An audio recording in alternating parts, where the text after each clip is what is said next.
Suzanne, I want to talk about this cause of death business. Yes, I wanted to ask you about Why that. don't you ask me about it, and I'm going to see if I can share the screen with everybody and show a death certificate. And I want to walk you and these folks through it to kind of explain my answer. But what was your question around it?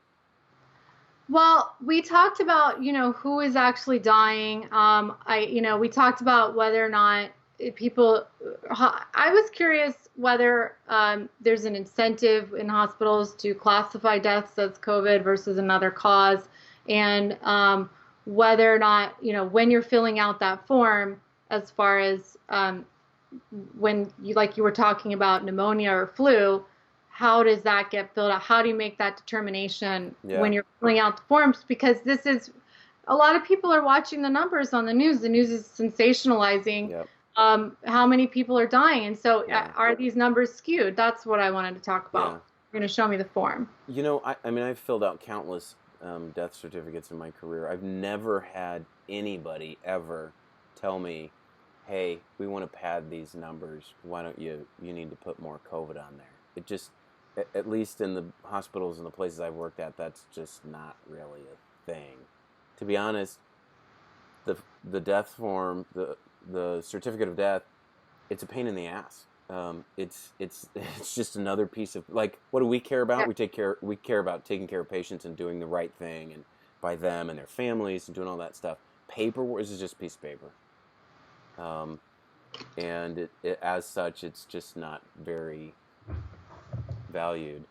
Um, Let me show you this death certificate. Maybe you can understand why I hate filling these things out. I try to get out of it at every opportunity. Well, you're Um, talking to a lawyer who's a paper pusher, so I'm I'll glad try. there are people like you to do Yeah, that paperwork. I'll try to be empathetic, though. I'm sorry that I you're having to fill that out. I don't think you're sorry. Um, Rather you focus on care too, for real. Wait a minute. Have I been sharing my screen the whole time? Oh no, that's gonna make me cry. Okay, so let me pull up. So this is a death certificate. I think it's showing up on the thing. I'm gonna trust that it is. This is gonna be an interesting interview if this whole thing. Let me push this button, see what happens. What do you see right now, Suzanne? See me, Have you and been then have you been I seeing see, you the whole time? well, I see me now, not the whole time, but I've been seeing you, and I see the death certificate. It's on the screen behind me. Now you see that?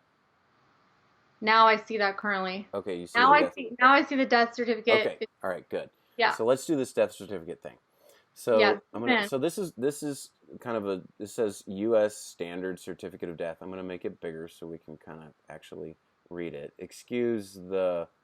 This is like the best one I could find on the internet and at the last minute. But this is kind of what these things look like. U.S. Standard Certificate of Death. All this stuff is just information on the patient. This is what I want to zoom in on and talk about. Cause of death. Okay. There's three different things here. Okay. Number one is over here. This is immediate cause of death. Final disease or condition resulting in death.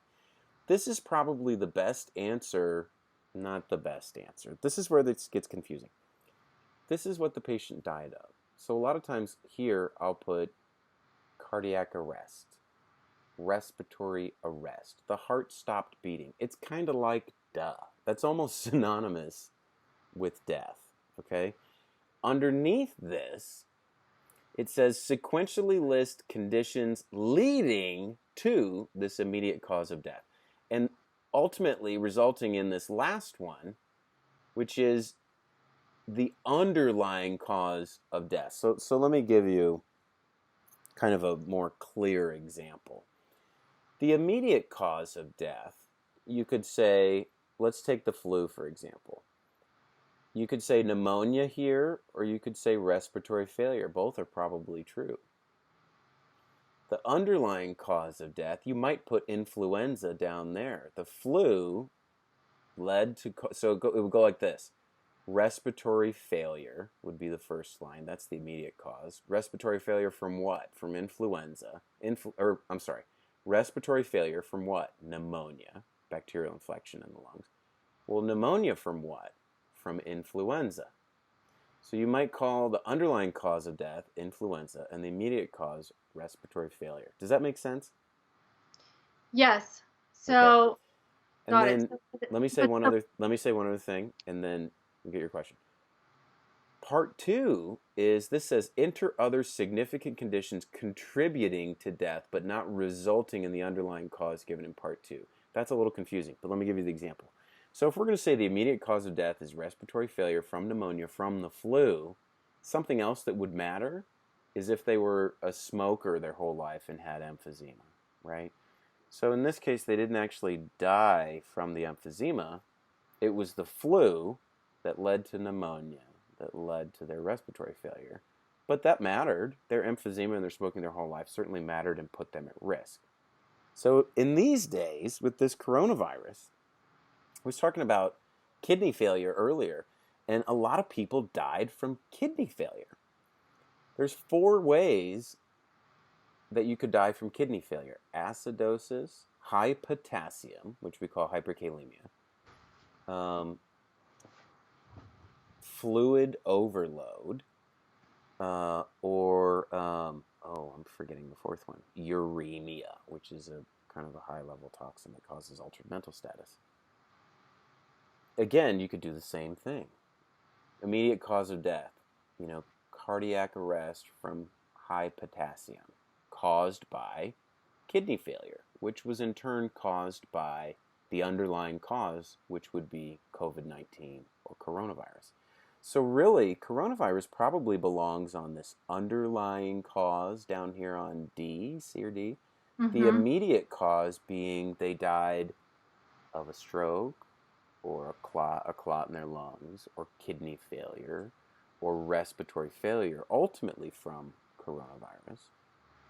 And then these other medical conditions are everything that you hear about: Alzheimer's, bad diabetes, pre-existing heart disease. All these things put people at risk of dying from coronavirus from some other immediate cause.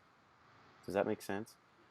Yes. So I wanted to ask you about this, and I'm glad you were explaining where coronavirus would go on this because recently there was a YouTube video that was taken down by Dr. Erickson and his partner who have an urgent care in Bakersfield.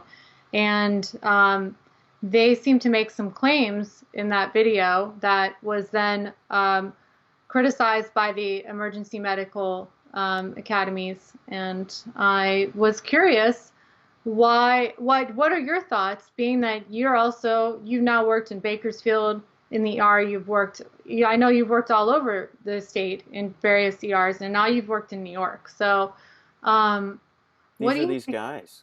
Yep, that's them.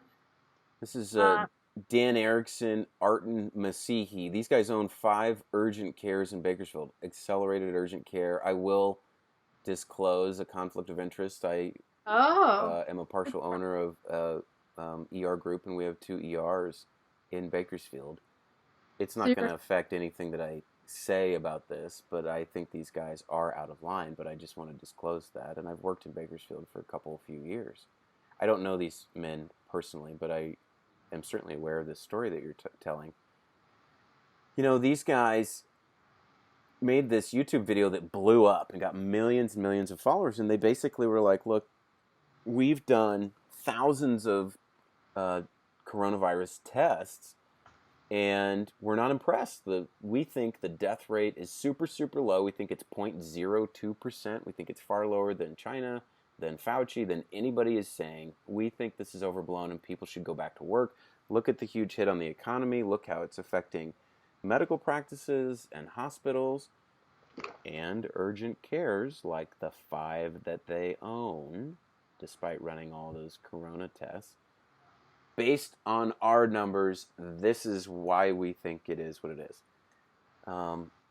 It should be obvious, and it's really funny. You watch that video, and this guy here, he's like, "Look, I had a public health class in medical school. I had immunology," and it's like, bro, you had 1 month of a public health class. Like we did take immunology over whatever a couple months. Like you are not a master's in public health. I don't think either of these guys have masters in public health. I may be wrong. I don't think so. You're not a PhD in epidemiology. You're not Fauci. You guys own urgent cares.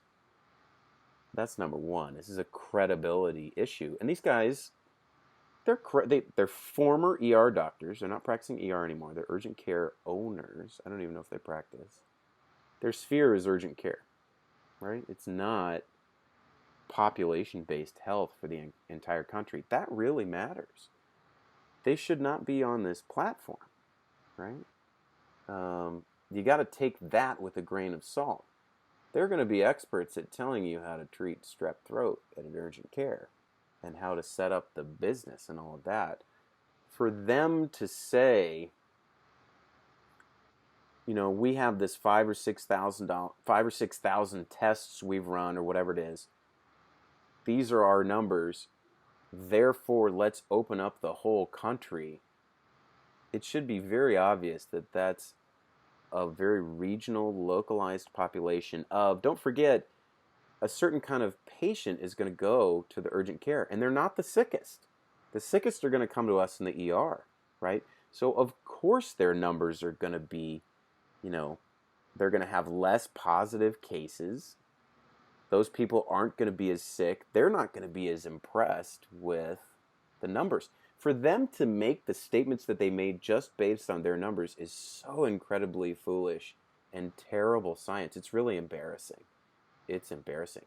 They certainly hit a nerve with a lot of people that are pissed and ready to go back to work and are sitters stay at home, and they're wondering, especially in California, where we haven't seen California all of the bad surge and death in New York, and so we're wondering, is this even necessary? That's a fair question. I think that's a very fair question for people to ask.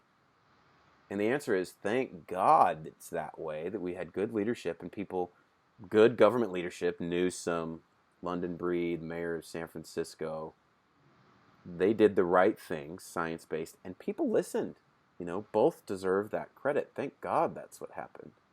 But to suggest that somehow this is not that dangerous and we should open things up for the sake of the economy is absolutely wrong, and I strongly disagree. And after seeing what I saw in New York City, this attitude, which is running around the country, is terrifying.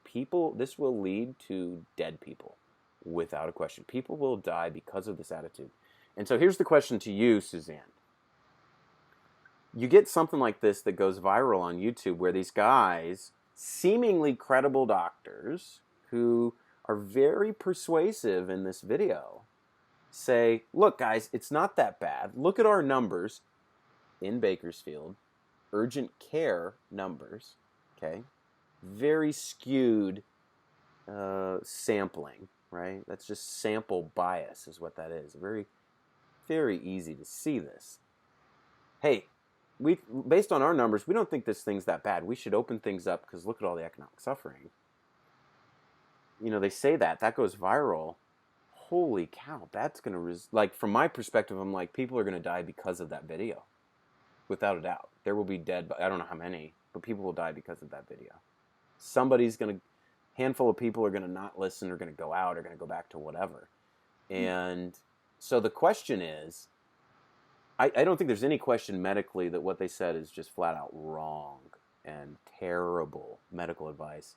The American Board of Emergency Medicine came up. I'm going to zoom in on what their exact statement was, and they shot it down.